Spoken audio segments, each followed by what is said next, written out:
হযরত মূসা আলাইহিস সালাম একবার বনী ইসরাইলের সামনে ভাষণ দিচ্ছিলেন। এমন সময় একজন লোক বলে উঠল, হে আল্লাহর নবী মূসা, আপনি এত সুন্দর জ্ঞানপূর্ণ মনোমুগ্ধকর হৃদয়গ্রাহী কথা বলছেন, আপনার কথা শুনে তো আমাদের মন প্রাণ ভরে যাচ্ছে। আচ্ছা, আপনার চাইতেও জ্ঞানী মানুষ কি এই পৃথিবীতে আছে? তখন হযরত মূসা আলাইহিস সালাম বললেন, না, আমিই সবচাইতে জ্ঞানী, আমার থেকে জ্ঞানী এই পৃথিবীতে আর কেউ নাই। হযরত মূসা আলাইহিস সালাম এই কথাটা এমনি এমনি বলেন নাই, তিনি অনেক ভেবেচিন্তে বুঝে শুনেই বলেছিলেন। কারণ প্রত্যেক জামানার মধ্যে সবচাইতে জ্ঞানী ব্যক্তি তারাই যারা ওই জামানার নবী। যেহেতু হযরত মূসা আলাইহিস সালাম আল্লাহ তাআলার একজন নবী ছিলেন এবং রাসূল ছিলেন, আল্লাহ তাআলা তার উপরে আসমানি কিতাব নাজিল করেছিলেন, এজন্যই তিনি বলেছেন যে আমিই সবচাইতে জ্ঞানী। কিন্তু মহান আল্লাহ রাব্বুল আলামিনের কাছে হযরত মূসা আলাইহিস সালামের এই কথাটি পছন্দ হয়নি। তাই আল্লাহ তাআলা হযরত মূসা আলাইহিস সালামকে বললেন, হে মূসা, তোমার চাইতেও জ্ঞানী মানুষ এই দুনিয়াতে আছে, তুমি তার কাছে যে জ্ঞান শিক্ষা করো। হযরত মূসা আলাইহিস সালাম বললেন, হে আল্লাহ, আমি তো তাকে চিনি না, আমি তার কাছে কিভাবে যাব? আল্লাহ তাআলা বললেন, মূসা, তুমি একটা মৃত মাছ নিয়ে দুই সাগরের সঙ্গমস্থলে যাবে।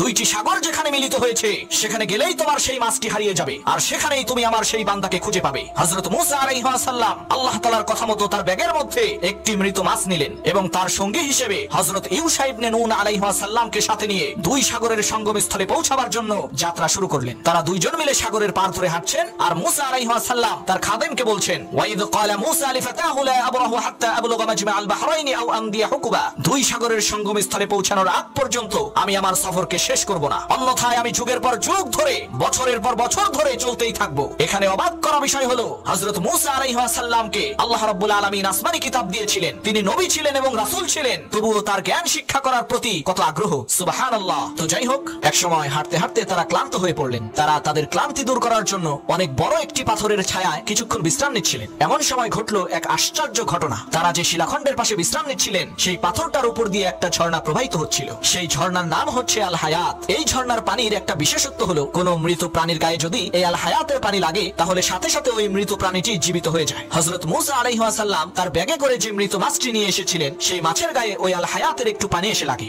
সাথে সাথে সেই মাছটি জীবিত হয়ে ব্যাগের মধ্যে লাফাতে শুরু করে। এদিকে হযরত মূসা আলাইহিস সালামের খাদেম ইউশা ইবনে নুন মাছের লাফানোর আওয়াজ শুনে ঘুম থেকে উঠে দেখতে পান মাছটি লাফাতে লাফাতে সাগরের মধ্যে চলে গেল। অবাক করা বিষয় হলো, মাছটি পানির মধ্য দিয়ে যেখান দিয়ে যাচ্ছে সেখান দিয়ে একটি সুড়ঙ্গ তৈরি হচ্ছে, পানি চারপাশে সরে যে গোলাকার একটি রাস্তা তৈরি হচ্ছে। হযরত মূসা আলাইহিস সালামের খাদেম এই দৃশ্যটি দেখে বিস্ময়ে বিমূঢ় হলেন, কিন্তু মূসা আলাইহিস সালামকে ঘুম থেকে জাগানোর সাহস পেলেন না। কারণ মূসা আলাইহিস সালাম প্রচন্ড রাগী নবী ছিলেন। তাই তিনি চিন্তা করলেন, মূসা আলাইহিস সালাম ঘুম থেকে উঠলেই তাকে এই বিষয়ে জানাবেন। কিন্তু মূসা আলাইহিস সালাম যখন ঘুম থেকে উঠলেন, তখন সেই খাদেম মূসা আলাইহিস সালামকে এই আশ্চর্য ঘটনাটি বলতে ভুলে গেলেন, যার কারণে তারা দুজনে আবার সামনের দিকে রওনা করলেন। অনেক দূর যাওয়ার পর মূসা আলাইহিস সালাম তার খাদেমকে বললেন, আজকের সফরে তো আমরা ভীষণ ভাবে ক্লান্ত হয়ে পড়েছি, ব্যাগ থেকে আমাদের নাস্তা বের করো, আমরা কিছু খাওয়া দাওয়া করে নিই, ইনশাআল্লাহ এতে করে আমাদের ক্লান্তি কিছুটা দূর হবে। হযরত মূসা আলাইহিস সালাম এই কথা বলার সাথে সাথে তার খাদেম বলে উঠল, হুজুর, আমরা যে পাথরের পাশে বিশ্রাম নিচ্ছিলাম সেখানে একটা আশ্চর্য ঘটনা ঘটে গেছে। আমি আপনাকে সেই ঘটনাটা বলতে চেয়েছিলাম, কিন্তু শয়তান আমাকে ভুলিয়ে দিয়েছে, তার জন্য বলতে পারি নাই, দয়া করে আপনি আমাকে ক্ষমা করবেন। মূসা আলাইহিস সালাম বললেন, কি ঘটনা ঘটেছে? তখন খাদেম বললেন, হুজুর, আমরা যখন ওই শিলাখণ্ডের পাশে ঘুমিয়েছিলাম, তখন আমাদের ব্যাগে থাকা সেই মৃত মাছটি জীবিত হয়ে আশ্চর্যজনক ভাবে লাফাতে লাফাতে সাগরের মধ্যে সুড়ঙ্গ তৈরি করে চলে গেছে। হযরত মূসা আলাইহিস সালাম তখন বললেন, আরে আমরা তো ওই জিনিসটার খোঁজেই ঘর থেকে বের হয়েছি, তুমি আমাকে এই কথাটা আগে বলবা না? তখন তারা দুজন তাদের পদচিহ্ন অনুসরণ করে আবার সেই শিলাখণ্ডের কাছে চলে আসলো। তারা সেখানে এসেই দেখতে পেলেন একজন লোক চাদর মুড়ি দিয়ে বসে আছে, আর তিনি হচ্ছেন হযরত খিজির আলাইহিস সালাম, যাকে মহান আল্লাহ রাব্বুল আলামিন তার নিজের পক্ষ থেকে কিছু বিশেষ জ্ঞান দান করেছিলেন। হযরত মূসা আলাইহিস সালাম হযরত খিজির আলাইহিস সালামকে সালাম দিলেন। খিজির আলাইহিস সালাম বললেন, আমার এই ভূখণ্ডে শরীয়তের সালাম আসলো কোন জায়গা থেকে? তখন মূসা আলাইহিস সালাম বললেন, হুজুর, আমি মূসা। খিজির আলাইহিস সালাম বললেন, কোন মূসা? বনি ইসরাইলের মূসা নাকি? তখন হযরত মূসা আলাইহিস সালাম বললেন, হ্যাঁ, আমি বনি ইসরাইলের মূসা। খিজির আলাইহিস সালাম বললেন, আপনি আমার কাছে কি মনে করে এসেছেন? তখন মূসা আলাইহিস সালাম বললেন, হুজুর, মহান আল্লাহ রাব্বুল আলামিন আপনাকে যে বিশেষ জ্ঞান দান করেছেন, আপনি কি দয়া করে আমাকে সেই অফুরন্ত জ্ঞান থেকে কিছু শিখাবেন? তখন খিজির আলাইহিস সালাম বললেন, হে মূসা,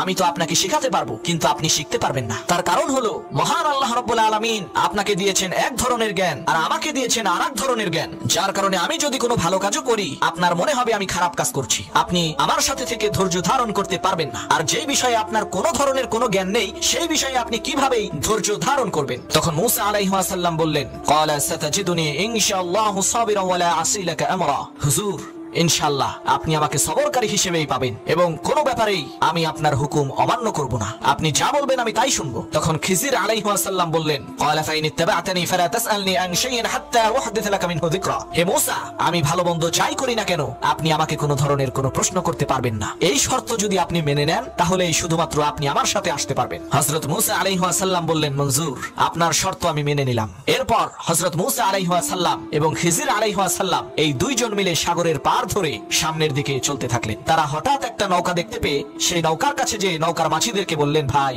আমরা মুসাফির মানুষ, আমাদের কাছে টাকা পয়সা নাই, আপনারা কি দয়া করে আমাদেরকে এই সাগরটা পার করে দেবেন? তখন সেই মাঝিদের মধ্য থেকে একজন মাঝি হযরত খিজির আলাইহিস সালামকে চিনে ফেললেন এবং বললেন, হুজুর, আপনারা দুজনেই নৌকায় উঠেন, কোনো সমস্যা নাই, আপনাদেরকে আমরা বিনামূল্যেই সাগর পার করে দেব। তখন হযরত খিজির আলাইহিস সালাম এবং মূসা আলাইহিস সালাম সেই নৌকায় উঠে বসলেন। নৌকাটা যখন চলতে চলতে তাদের কাঙ্ক্ষিত স্থানে পৌঁছে গেল আর একটু পরেই নৌকাটি উপকূলে ফিরবে, এমন সময় হযরত খিজির আলাইহিস সালাম আস্তে করে গোপনে নৌকার উপরের তলা থেকে নিচের তলায় যে শক্ত একটি বস্তু দিয়ে আঘাত করে নৌকার একটি তক্তা ভেঙে ফেললেন। এর ফলে নৌকার মধ্যে পানি উঠতে শুরু করলো। এই দৃশ্য দেখে হযরত মূসা আলাইহিস সালাম বলে উঠলেন, লাকাদ জি'তা শাইয়ান ইমরা। হে খিজির আলাইহিস সালাম, আপনি কি এই নৌকার সমস্ত আরোহীদেরকে ডুবিয়ে মারতে চান? আপনি জঘন্যতম একটা কাজ করেছেন। এই নৌকার মাঝিরা আমাদেরকে বিনা পয়সায় সাগর পার করে দিল, তাদেরকে ধন্যবাদ দেওয়ার বদলে, তাদের শুকরিয়া আদায় করার বদলে আপনি তাদের নৌকা ছিদ্র করে সর্বনাশ করলেন। আসলেও আপনি একটি গর্হিত কাজ করে ফেলেছেন। তখন খিজির আলাইহিস সালাম বললেন, ক্বালা আলাম আকুল ইন্নাকা লান তাসতাতিআ মাইয়া সাবরা। হে মূসা,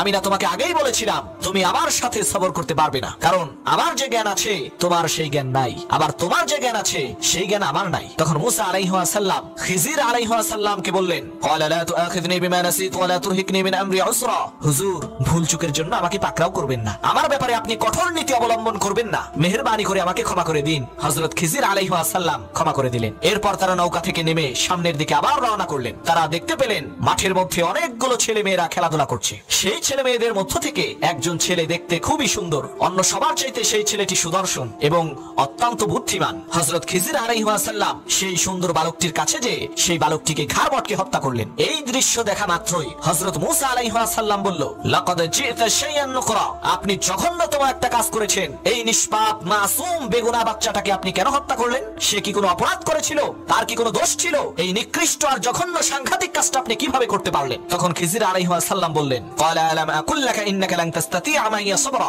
আমি না তোমাকে আগেই বলেছিলাম তুমি আমার সাথে সবর করতে পারবে না? হে মূসা, আমি তোমাকে আগেই বলেছিলাম আমার যে জ্ঞান আছে সেই জ্ঞান তোমার নাই, তোমার যে জ্ঞান আছে সেই জ্ঞান আমার নাই, তুমি কখনোই আমার সাথে ধৈর্য ধরতে পারবে না। তখন মূসা আলাইহিস সালাম বললেন, ক্বালা ইন সাআলতুকা আন শাইইন বা'দাহা ফালা তুসাহিবনি ক্বাদ বালাগতা মিন লাদুন্নি উযরা। হুজুর, আমাকে ক্ষমা করে দিন, আমি যদি এরপরে আর কখনো আপনাকে কোনো প্রশ্ন করি তাহলে আপনি আমাকে আর আপনার সাথে রাখেন না, এইটাই আমার শেষ সুযোগ, দয়া করে আমাকে ক্ষমা করবেন। হযরত খিজির আলাইহিস সালাম মূসা আলাইহিস সালামের এই কথা মেনে নিলেন এবং তারা আবার সামনের দিকে যাত্রা শুরু করলেন। এবং চলতে চলতে তাদের দুজনেরই খুবই খিদে পেল। তারা কিছু খাবার খাওয়ার জন্য একটি জনপদের মধ্যে প্রবেশ করলেন এবং সেই গ্রামের মানুষদের কাছে খাবার চাইলেন। কিন্তু আশ্চর্যের বিষয় হলো ওই গ্রামে শত শত মানুষ থাকা সত্ত্বেও একটা মানুষও তাদেরকে খাবার তো দূরের কথা, এক গ্লাস পানি দিতেও রাজি হলো না। কি আর করার, তারা খাবার না পেয়ে পেটের ক্ষুধা পেটে নিয়েই সেই গ্রাম থেকে বের হচ্ছিলেন। এমন সময় তারা দেখতে পেলেন একটি দেয়াল ভেঙে পড়ার উপক্রম হয়েছে। দেয়ালটা একেবারে বাঁকা হয়ে আছে। কেউ যদি এই দেয়ালটাকে ঠিক না করে তাহলে দেয়ালটা কিছুদিন পরেই ভেঙে পড়বে। হযরত খিজির আলাইহিস সালাম অনেক সময় এবং শ্রম দিয়ে সেই দেয়ালটা খুব সুন্দর মতো মেরামত করে দিলেন। হযরত খিজির আলাইহিস সালামের এই কাণ্ড দেখে হযরত মূসা আলাইহিস সালাম বললেন, ক্বালা লাউ শি'তা লাত্তাখাযতা আলাইহি আজরা। হুজুর, আপনি চাইলে তো এই কাজের জন্য পারিশ্রমিক নিতে পারতেন। এটা এমন একটা কৃপণ সম্প্রদায় যাদের কাছে আমরা খাবার চেয়েছিলাম, কিন্তু এই জনপদের একজন মানুষও আমাদেরকে খাবার দিতে রাজি হলো না। তাহলে কোন ধরনের কোন পারিশ্রমিক ছাড়া, কোন টাকা পয়সা ছাড়া কি কারণে আপনি এই জালিম সম্প্রদায়ের এই ভাঙা দেয়াল ঠিক করে দিলেন? এই দেয়ালটা ঠিক করার কি প্রয়োজন ছিল? তখন খিজির আলাইহিস সালাম বললেন, ক্বালা হাযা ফিরাকু বাইনি ওয়া বাইনিকা সাউনাব্বিউকা বিতা'বিল মা লাম তাসতাতি আলাইহি সাবরা। হে মূসা, এখন থেকে তোমার রাস্তা আর আমার রাস্তা আলাদা হয়ে গেল, কারণ আমি তোমাকে যে শর্ত দিয়েছিলাম তুমি তোমার শর্ত ভঙ্গ করেছো। এখন আমি তোমাকে সেই ঘটে যাওয়া তিনটি ঘটনার ব্যাখ্যা বলে দেব, যেই ঘটনাগুলোর উপরে তুমি ধৈর্য ধারণ করতে পারো নাই। প্রথম ঘটনাটির ব্যাখ্যা হলো, আমি যে নৌকাটিকে ছিদ্র করেছিলাম সেই নৌকাটি হলো কয়েকজন গরিব অসহায় লোকের নৌকা। তারা এই নৌকার উপার্জন দিয়েই জীবিকা নির্বাহ করে, তাদের সংসার চালায়। কিন্তু এই নৌকাটি যেই ঘাটে এসে নোঙ্গর করেছিল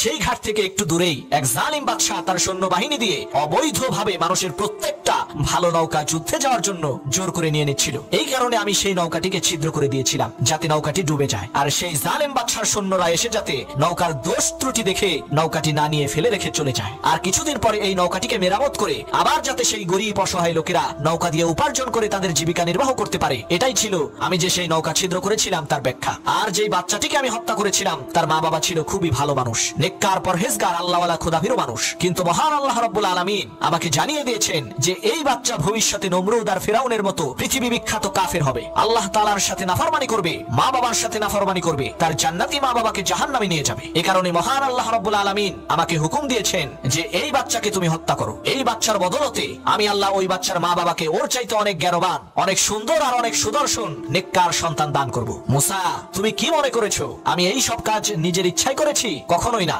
এই সমস্ত কাজ আমি মহান আল্লাহ রাব্বুল আলামিনের ইচ্ছায় করেছি, আল্লাহ তাআলার হুকুমে করেছি। আল্লাহ তাআলার হুকুম ব্যতীত আমি কোনো কাজ করিনি। প্রিয় ভাই সব, পরবর্তীতে জানা গেছে খিজির আলাইহিস সালাম যে ছেলেটিকে হত্যা করেছিলেন, আল্লাহ রাব্বুল আলামিন ওই সন্তানের মায়ের গর্ভে বনি ইসরাইলের 60 জন পয়গম্বরকে পাঠিয়েছিলেন। সুবহানাল্লাহ। হযরত খিজির আলাইহিস সালাম বললেন, মুসা, এখন বাকি থাকলো শুধু ওই দেওয়াল মেরামত করার ব্যাপারটি। আমরা যে দেয়ালটি মেরামত করেছিলাম ওই দেয়ালের নিচে গুপ্তধন রয়েছে, আর এই গুপ্তধনের মালিক হলো দুইজন এতিম ছেলে। ওই দুইজন এতিম ছেলে আবার গ্রামে থাকে না, তারা শহরে থাকে। তাদের বাবা ছিল খুবই ভালো মানুষ, নেককার মানুষ। তাদের বাবা ইন্তেকালের আগে তাদের দুজনকে বলে দিয়ে গেছে যে অমুক গ্রামে অমুক দেয়ালের নিচে তোমাদের জন্য গুপ্তধন রেখে দিয়েছি, কিন্তু সেই গুপ্তধন তোমরা এখনই বের করতে যেও না, যখন তোমরা বড় হবে তখনই বের করবে, না হয় তোমাদের সেই গুপ্তধন তোমাদের আত্মীয় স্বজন অথবা তোমাদের পাড়া প্রতিবেশীরা জোরপূর্বক তোমাদের কাছ থেকে ছিনিয়ে নেবে। হযরত খিজির আলাইহিস সালাম বললেন, হে মুসা, মহান আল্লাহ রাব্বুল আলামিন আমাকে ওই দেওয়ালটা মেরামত করার জন্য হুকুম করেছেন, আমি নিজের ইচ্ছায় মেরামত করিনি, আল্লাহ তাআলার হুকুমে করেছিলাম। কারণ মহান আল্লাহ রাব্বুল আলামিন ওই নেককার লোকের সম্পদকে হেফাজত করতে চেয়েছিলেন।